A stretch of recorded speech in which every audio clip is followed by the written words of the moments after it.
कर रही थी कि डोनाल्ड ट्रंप साहब क्या महान स्पीच देंगे, वो दुनिया में शांति ले आएंगे, वो जो स्टॉक मार्केट्स में ब्लड बाथ हो रहा है उसे क्वाइटन करेंगे, ऑयल की कीमतें रॉक बॉटम टच कर जाएंगी और एक शांति का युग आएगा। ये पागल केपर जो डोनाल्ड ट्रंप ने शुरू किया है वो उसका ख़त्म अनाउंस कर देंगे। डोनाल्ड ट्रंप ने दिखा दिया कि कोई कॉमन सेंस को वो सुनने को तैयार नहीं। जो उनको रिटायर्ड जनरल्स एडमिरल्स अमेरिका में कह रहे हैं, जो चाटुकारिता से जिनको कुछ लेना देना नहीं, वो उनको कह रहे हैं कि साहब ख़त्म करो, एस्केलेशन ट्रैप में मत फंसो, call it off while there is time. Escalation trap में फंस गए, ग्राउंड ट्रूप्स कमिट कर दिए, वो इन्वॉल्व हो गए, कैजुअल्टीज बॉडी बैग्स भरने शुरू हो गए, तो फिर साहब आप फंस जाओगे, आपको फेलियर रीइंफोर्स करना पड़ेगा। बट एग्जैक्टली वही किया है डोनाल्ड ट्रंप ने। उसने जाके, अगर उसकी पागलपने को छोड़ा जाए, आधा तो सेंस निकालना मुश्किल होता है उनकी स्पीचेस में से, बट कभी मैक्रोन की श्रीमती जी को गाली गलौज कर रहे हैं, समझ नहीं आ रहा वो क्या कर रहे हैं, लेकिन वो सब चीज़ at the end of the day was कि 2-3 हफ्ते लड़ाई और करूँगा, 2-3 हफ्ते मेरे को चाहिए, मैं ईरान को back to the stone age bomb करूँगा। पहले इराक को back to the stone age bomb किया था, फिर अफ़गानिस्तान को बॉम्ब किया। प्रॉब्लम ये थी कि अफ़गानिस्तान पहले ही स्टोन एज में था, तो उनको कोई फ़र्क नहीं पड़ा साहब, और 20 साल बाद वहाँ से अपना मुंह लटका के वापस आ गए with the military disgrace of a withdrawal. अब भाई डोंट नो आप क्यों इसमें फिर फंसना चाहते हैं, लेकिन ऑब्वियस है कि आपने तकरीबन फंसा दिया है। देखिए, अगर आप खर्ग आइलैंड पे असॉल्ट करते हैं, किसी भी आइलैंड पे असॉल्ट करते हैं, मैं आंकड़े बता दूं, वर्ल्ड वॉर 2 में अमेरिकन मरीन्स ने इवो जिमा, ओकिनावा, ये सारे आइलैंड्स पे हमला करके कैप्चर किया था। वहाँ कैजुअल्टी रेट क्या था साहब, मैं याद दिला दूं, फौजी हो ना, मैं याद दिला दूं आपको, थोड़ा सैनिक इतिहास समझा दूं। 25 से 33% असॉल्टिंग फोर्सेस मारे गए थे। मैं ऐसे दैट अगेन, 25 से 33% असॉल्ट फोर्स खलास हो गए थे। तो जो आपका मेरीन एक्सपीडिशनरी यूनिट नंबर 11 और 33 जो आप लॉन्च करने की प्लान बना रहे हैं साहब, आप तैयार रहिए कि इससे 40 से 50% कैजुअल्टी हो सकती है, क्योंकि अब ऑप्टिक फाइबर के ड्रोन्स हैं साहब, जिनको आप जैम नहीं कर पाओगे, और जो आपकी होवरक्राफ्ट, आपके हेलीकॉप्टर, आपके लैंडिंग ट्रूप्स में तबाही मचा सकते हैं साहब, आपके जहाज़ों को डुबो सकते हैं बड़े ड्रोन और एंटी शिप मिसाइल। और बार बार आप कह रहे हैं कि साहब हमने सारे मिसाइल तबाह कर दिए। कल ईरान ने कोई 450 सर्जिल मिसाइल जो हैं वो फायर किए हैं तल अवीव पे, जेरूसलम पे, और वहाँ साथ में इन टैंडम कोऑर्डिनेटेड अटैक, ठीक है। हिजबुल्लाह ने 2500 मिसाइल फायर किए हैं नॉर्दर्न इजराइल के ऊपर, कोऑर्डिनेटेड अटैक है। आप कह रहे हैं हमने सारा कमांड कंट्रोल कोऑर्डिनेशन खलास कर दिया है, तो 1000 किलोमीटर दूर IRGC और हिजबुल्लाह कैसे कोऑर्डिनेट कर रहे हैं साहब? आप झूठ पे झूठ बोल रहे हैं, सफ़ेद झूठ बोल रहे हैं। आपकी बड़ी बड़ी डींगे कि ये कर दिया, वो कर दिया, मार दिया, सर फाड़ दिया, ये सब बकवास है साहब, ये महज बकवास है। पिछली बार भी ऐसा हुआ था, 48 दिन आपने बॉम्बिंग करी थी इराक की, और जब वहाँ पे लोग पहुँचे, क्या क्या बढ़ चढ़ के क्लेम किया था। जब आपकी फौजें इराक पहुंची तो देखा सब सही सलामत था साहब, कख नहीं हुआ था, हार्डली एनीथिंग। इतने बढ़ चढ़ के क्लेम्स दिए थे, इनसफिशिएंटली कंटेक्चुअल क्लेम्स। ये बोला है जो कि मिलिट्री एयर पावर के एक्सपर्ट्स हैं कि क्लेम तो बहुत होता है लड़ाई के दौरान, जब ग्राउंड पे जाके देखो, एग्जामिन करो कितना असली में हुआ, तो खोदा पहाड़ निकली चुईया की बात हो जाती है। देखिए, धरती माँ बहुत अच्छी प्रोटेक्शन देती है। जो लोग धरती माँ की शरण में चले जाते हैं, उनको वियतनाम के लोग गए थे, डिग अंडरग्राउंड टनल्स, मैं उन टनल्स में गया हुआ हूँ। ईरान ने भी बिल्कुल वही किया है, 1500 फुट नीचे जाके मिसाइल सिटीज़ बना दी हैं साहब, जहाँ कोई bunker buster bomb GBU 57, GBU 72 कोई नहीं पहुँच पा रहा। आप कह रहे हैं पहुँच रहा है, आप कह रहे हैं सब बर्बाद कर दिया, सब खत्म हो गया, कुछ नहीं बचा, मार डाला, पीट डाला, रौंद डाला। तो मेरे आका, ये फिर फायर कहाँ से कर रहे हैं? और हर रोज के रोज फायर कर रहा है, रोज के रोज तुम्हारा झूठ दुनिया के सामने दिखा रहा है। झूठ के बुनियाद पे आप लोगों को बेवकूफ़ बना सकते हैं, आप लड़ाई नहीं जीत सकते। लड़ाई नहीं जीत सकते, वो यथार्थ पे लड़नी पड़ती। जैसे मैंने बताया साहब, पूरी दुनिया सांस रोक के डोनाल्ड ट्रंप की स्पीच के लिए वेट कर रही थी। और कल मार्को रूबियो ने भी बोला था, डोनाल्ड ट्रंप पुचकार रहे थे मार्केट्स को कि ब्लड बाथ में मत जाओ, डोंट गो इनटू पैनिक। मैं सब बंद कर रहा हूँ, जल्दी कर रहा हूँ। और आज जहाँ उन्होंने ये पागलपने की स्पीच दी है, तो साहब ब्रेंट क्रूड की प्राइस $112 प्रति बैरल हो गई। कर लो जो करना है, $112 प्रति बैरल हो गई है। दुनिया इकोनॉमिक तबाही की कगार पे आप धकेल रहे हैं। जितने दिन ये लड़ाई चलेगी, दुनिया वो इकोनॉमिक रिसेशन में जाके रहेगी। आप दुनिया को छोड़ें साहब, भाड़ में जाए बाकी दुनिया। ज़रा भारतवर्ष की तो बात की जाए। हम साहब गोल्डी लॉक मूवमेंट में से, हमारी इन्फ्लेशन लो थी, हमारी इकोनॉमी चढ़े जा रही थी, जीडीपी ग्रोथ रेट बढ़ रहा था, 7 से 8% के बीच हम होवर कर रहे थे। 8% ग्रोथ रेट की बात हो रही थी, जीडीपी एनुअल ग्रोथ रेट की। अब जो स्टैंडर्ड्स एंड पुअर है और गोल्डमैन सैक्स है, उन्होंने साफ कह दिया है कि साहब भारत का ग्रोथ रेट रिवाइज होके 5.9 to 6.1%। कंग्रेचुलेशन, थैंक यू बोलिए ना डोनाल्ड ट्रंप को, आपके चहेते डोनाल्ड ट्रंप को थैंक यू बोलिए, बेंजामिन नेतन्याहू साहब को, कि आपका तोहफा है साहब, थैंक यू। हम तो आपके अच्छे दोस्त हैं, आप हमारी इकोनॉमिक तबाही में क्यों लगे?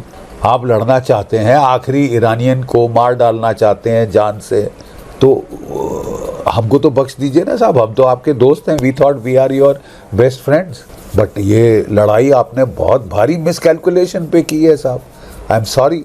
हमें उम्मीद नहीं थी कि इतनी प्रोफेशनल आर्म्ड फोर्सेस जैसे कि इजराइल के हैं, इतनी प्रोफेशनल इंटेलिजेंस एजेंसी, वो इतनी बड़ी मिसकैलकुलेशन कर देगी।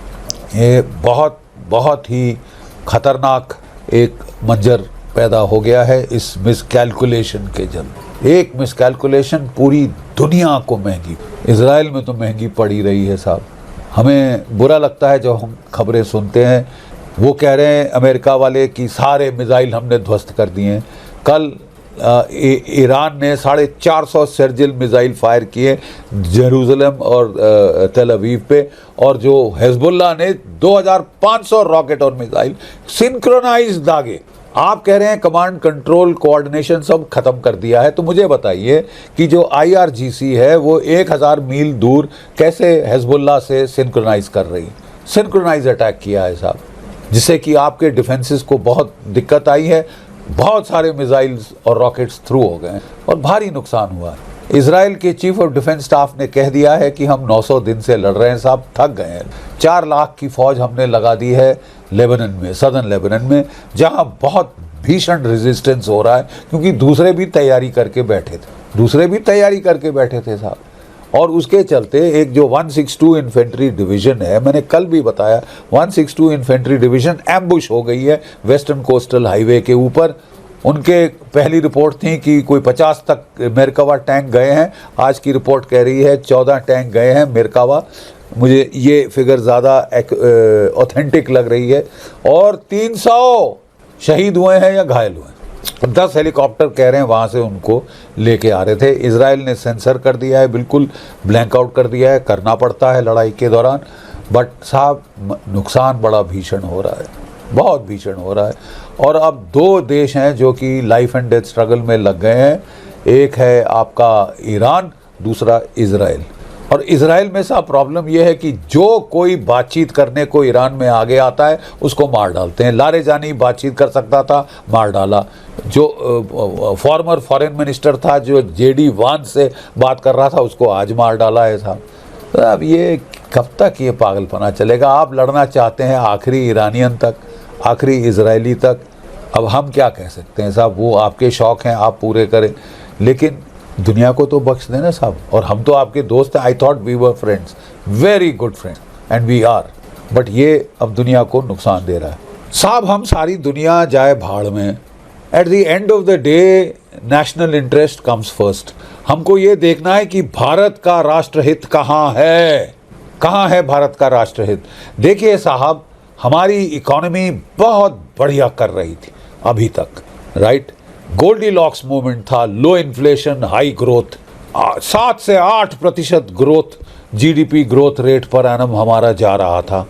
और अब ये जो ऑयल शॉक दी है इस युद्ध ने, worse than the oil shock of 73, worse than the oil shock जो यूक्रेन के युद्ध के टाइम आई, दोनों कंबाइंड इससे कम है, दोनों कंबाइंड इससे कम है साहब। और हमारा क्या नुकसान हुआ है मैं आपको सीधा बता दूं।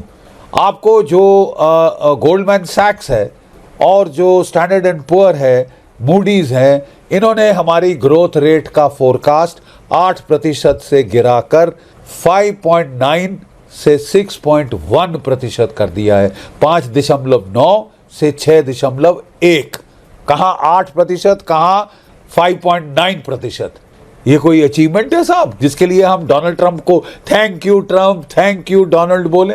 मुझे तो समझ नहीं आता साहब, ये महिमा मंडन करने वाले ट्रंप के, उसने तो पहले तो 50% आपके ऊपर टैरिफ लगाए, उसका जो असर था आपके ऊपर इससे आधा घातक था, ये तो डबल घातक उसने चोट पहुंचा दी है आपको। वो कहता है I couldn't care for the rest of the world, mega America को ग्रेट बनना है। साहब हम भी ग्रेट बनना चाहते हैं बाय द वे, और आप हमारे को शरेआम नुकसान किया है आपने, ये पागल वॉर ऑफ चॉइस, ये बेवजह अननेसेसरी युद्ध छेड़कर। ठीक है, नेतन्याहू साहब हमारे बहुत घनिष्ठ मित्र हैं, हम एज अ योद्धा उनकी इज्जत करते हैं, हम इजराइल के फौजों की बहुत इज्जत करते हैं जो कि one of the world's best fighting forces world में। लेकिन हमें समझ नहीं आ रहा कि इतने प्रोफेशनल फोर्सेस ने, मोसाद जैसी प्रोफेशनल इंटेलिजेंस एजेंसी ने इतना भारी मिस कैलकुलेशन कैसे किया। जैसे भी किया साहब, चोट भारत को पहुंची, जापान को पहुंची है, साउथ कोरिया को पहुंची है, पूरे एशिया को पहुंची है, पूरे यूरोप को पहुंची है, पूरी दुनिया को पहुंची है। अब मैं भारत को क्या हुआ है, जो हमारे सप्लाई चेन डिसरप्शंस जो हमारी हुई हैं, ऑयल 50% गल्फ से आ रहा था, गैस 60% गल्फ से आ रही थी, फर्टिलाइज़र 33% गल्फ से आ रहा था, हीलियम जो कि चिप्स के मैन्युफैक्चर में काम आता है गल्फ से आ रहा था, एल्युमिनियम गल्फ से आ रहा था। गल्फ में इस युद्ध के चलते जो सप्लाई चेन पूरी जो लॉजिस्टिक कॉस्ट्स हैं आसमान को छू रहे हैं, जो कि इंश्योरेंस कॉस्ट्स हैं आसमान को छू रहे हैं साहब। तेल की कीमत जो है, हम पहले 50 से $60 प्रति बैरल रूस से सस्ता तेल फ्रेंडशिप प्राइसेस पे रह रहे थे, आज हमें साहब मजबूर होना पड़ गया है, हम वही तेल 138 से $148 प्रति बैरल ले रहे हैं। हमारे साहब फॉरेक्स रिजर्व थे $700 अरब, $700 बिलियन। जिस रेट पे हमको एक्स्ट्रा पेमेंट करना पड़ रहा है, 20 से 30 बिलियन डॉलर्स प्रति महीने का नुकसान हो रहा है। 20 से 30 मिलियन डॉलर प्रति महीने का नुकसान हो रहा है। और कोई अगर ये लड़ाई चलती रही, हमारे फॉरेक्स $700 अरब से गिरकर $500 अरब आ जाएंगे। क्या बोलें साहब, thank you Trump, thank you mister Netanyahu, आप हमारे सबसे अजीज दोस्त हैं, लेकिन आप हमारे बारे में सोच नहीं। और ये ट्रंप साहब जो लीडर बन के दुनिया के घूम रहे हैं, दुनिया को रिसेशन में घुसेड़ दिया। अब जैसे मैं कह रहा था, बाकी दुनिया जो करे सो करे साहब, वो उनकी करनी भरनी है। डोनाल्ड ट्रंप साहब तो भारत को चोट पहुंचाई, सहन नहीं हो रहा था कि भारत की इकोनॉमी जा रही है, डेड इकोनॉमी बोल रहे थे, अब करने की कोशिश कर रहे हैं। ये पागल बेवकूफ़ बेतुके युद्ध को लेकर ये कब तक चलेगा साहब ये तमाशा? और ये कह रहे हैं कि नहीं 1 महीना और लड़ेंगे, अभी 2 से 3 हफ्ते तो तैयार रहिए, एस्केलेशन हो जाए तो। मैं एक चीज़ याद दिला दूं डोनाल्ड ट्रंप साहब को कि जब इवो जिमा में मरीन लैंडिंग हुई थी, वर्ल्ड वॉर 2 में ओकिनावा में मरीन लैंडिंग हुई थी, 25 से 33% अमेरिकी सैनिक शहीद हो गए थे, मारे गए थे ऑन द बीचेस। आज तो साहब जो कि भीषणता है युद्ध के मैदान की कहीं ज़्यादा है। ड्रोन्स हैं, मिसाइल्स हैं, anti ship missile, surface to air missiles, आपके टिल्ट रोटर हेलीकॉप्टर्स को मार गिराएंगे। एक हेलीकॉप्टर गिरा, 24 मेरीन्स आपके एक में शहीद हो सकते हैं। होवरक्राफ्ट एक ठोक दी 350 शहीद हो सकते हैं। आप बात क्या कर रहे हैं साहब, आप बात क्या कर रहे हैं? क्या आपको थोड़ा भी अंदाज है? मैंने सोचा था कि जो रिटायर्ड जनरल्स और एडमिरल्स हैं अमेरिका में, वो डोनाल्ड ट्रंप साहब को समझा पाएंगे, क्योंकि जो इनके सर्विस वाले हैं वो तो डरते हैं, वो चाटुकारिता के चलते वो इनको सत्य बताते नहीं हैं, रोकते नहीं हैं।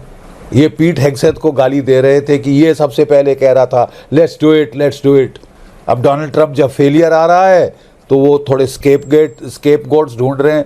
और मुझे बिल्कुल हैरत नहीं होगी कि अगर पीट हेग्सेथ साहब जो बड़े काउबॉय बन रहे हैं वो इस लड़ाई के बाद पहले स्केप गोट बन जाएं इस युद्ध के। और उनको बनना भी चाहिए, क्योंकि उन्होंने बहुत गलत परामर्श दिया है अपने प्रेसिडेंट को और बहुत गलत लड़ाई में घुसेड़ा है अमेरिका के आर्म फोर्सेस को। उनको बहुत सारा रेपुटेशनल लॉस हुआ है, प्रेस्टीज का लॉस हुआ है बेवजह। और आपने अमेरिका का हिस्टोरिक डिक्लाइन उसको स्पीड अप कर दिया है। जहाँ तक भारत का सवाल है, ये मदर ऑफ ऑल क्राइसिस, ये मदर ऑफ ऑल क्राइसिस है साहब। इससे बड़ा भीषण इकोनॉमिक क्राइसिस आपने अपनी जिंदगानी में पहले नहीं देखा। हमारी पेट्रोलियम मिनिस्ट्री ने कहा था India is an oasis of energy security. Very brave words. 90% हमारा, मैं सिर्फ याद दिलाना चाहूँगा, 90% हमारा तेल इम्पोर्टेड है। और मेरा ख्याल है कि अब टाइम आ गया है कि हम थोरियम में इन्वेस्ट करें, जो कि हमारे देश में रेत में थोरियम मिलती है, उससे एनर्जी पैदा करें, ताकि ये जो डिपेंडेंस है, घातक डिपेंडेंस फॉरेन कंट्रीज़ पे, पहले हम ईरान से तेल लेते थे, अमेरिका ने रोक लगा दी, चौक कर दिया, और चुपचाप से पिछली सरकार दुम हिला के हाँ जी नहीं लेंगे साहब, ईरान तो बहुत ख़राब लोग हैं साहब, नहीं लेंगे। अरे कमाल है साहब, ऐसे अमेरिका सिर करे और आप लेटने को तैयार है। फिर हमने रूस से तेल लेना शुरू किया, अच्छा सस्ता फ्रेंडशिप प्राइसेस पे तेल मिल रहा था। नहीं साहब, अमेरिका नाराज हो जाएगा, महिमा मंडन करो, ये जो तबका है यहाँ पे महिमा मंडन करो, डोनाल्ड ट्रंप से कोई सवाल नहीं है लड़ने का साहब, वो तो हिटलर के बाद डोनाल्ड ट्रंप तानाशाह आया है, और उसके पाँव पकड़ लो साहब, उसके कॉलोनी बन जाओ, उपनिवेश काल में वापस चले जाओ। रूस से तेल उसने बोला नहीं लोगे। अरे साहब, यहाँ पे आप गल्फ का तेल बंद कर रहे हैं, रूस से तेल ना लो तो क्या पानी डालेंगे अपने पेट्रोल टैंकों में? ये तो मतलब अब आपकी गुलामी कर कर के भी, ये तो इनकी गुलामी करना पागलपना, अपने देश की आत्महत्या के बराबर है।